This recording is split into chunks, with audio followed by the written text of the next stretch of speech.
Welcome back to a special halftime report. We are joined now by founder and CEO of Double Line Capital, Jeffrey Gundlach. Jeff, welcome. It's good to talk to you today. Hey, Scott. Congratulations on 5 years. Not a lot of shows make it that far. Well, it's been great having people like you on. Maybe that's why we're here today, because of that very fact. Stan Fischer speaking today. I know you made some comments about how you saw the Yellen speech on Friday. So where is the Fed in your mind today? What are they going to do between now and the end of the year, if anything?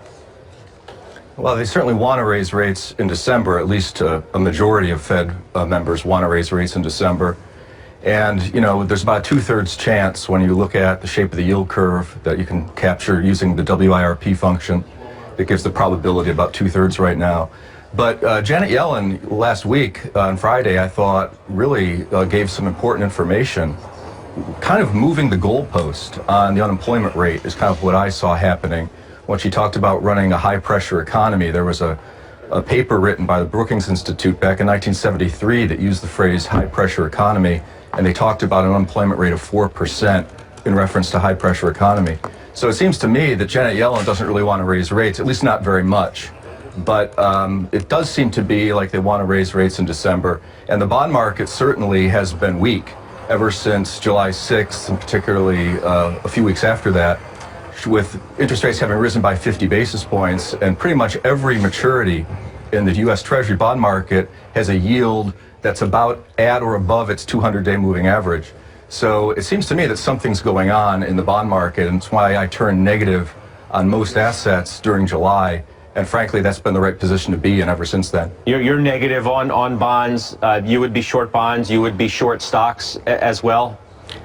Well, I don't know about shorting bonds. I would just be defensive in general. I think investors should be in a defensive position.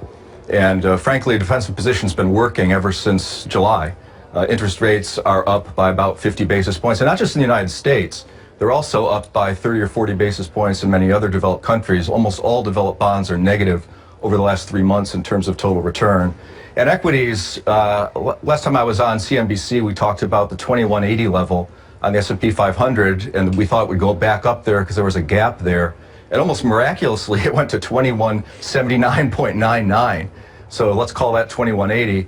And now we're looking carefully at the level we're at right now, which is around 2130 on the S&P 500. There seems to be sort of a battle royale going on with the market kind of dipping below 2130, but unable to close below that level. And I would turn particularly negative if the S&P closed twice below 2130. And you know, in real time, we're fighting that war right now between the bulls and the bears. I've been in my macro fund that I manage that does do things like stocks and commodities exclusively. I've been short all year, and I'm up tremendously by being short, even though the market has been up a little bit, or let's call it broadly sideways. Certain consumer discretionary areas are what I've been focusing on as areas to not be invested in or be shorting. And that's because of rising inflation from things like rent and so on, where there's less discretionary income for the median American. And I think that's going to be a continuing theme. But what's coming up next, Scott, is and this is why I turned negative in July, is the bond market seems to be sniffing out fiscal stimulus. And you mentioned Stanley Fischer. He talked about that just today. It's funny to look at media announcements of the words fiscal stimulus. A year ago, there were literally zero. And now the number that you see on the things that track these things is now higher than it was even in 08 and 09. So I think fiscal stimulus is coming, and it's fundamentally bond unfriendly. So this idea that interest rates are going to stay at zero forever became popular in July. And I know from my years of experience in this business that when you hear words like forever, or you hear phrases like something can never happen, like they were saying interest rates can never rise, it means it's about to happen, and it's already happening. I continue to see stubbornness in terms of analysts saying that interest rates will stay low forever. I saw an article today that somebody said interest rates will be the same for the next 5 years.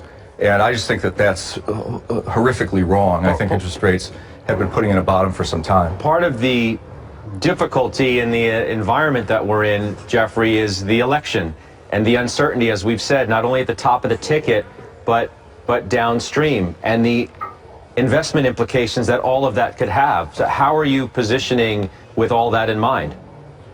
I actually don't think the election outcome is really all that important, because I think both candidates will be caught up in this trend of fiscal stimulus and supporting fiscal stimulus. And so I really think the bond market is saying that we are headed to a fiscal stimulus pivot. And really what's important also is in Europe, Germany most noticeably, their 10-year bond yield, the Bund, isn't negative anymore.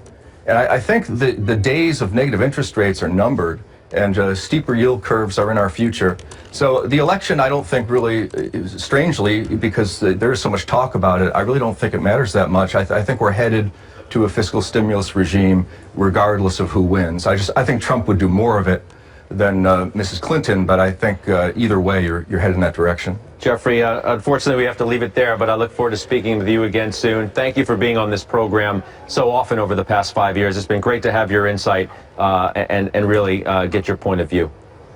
It's a pleasure, Scott. It's always a joy being interviewed by you. You do a great job. Congratulations again. I appreciate that very much. Jeffrey Gundlach. We'll be back in 2 minutes.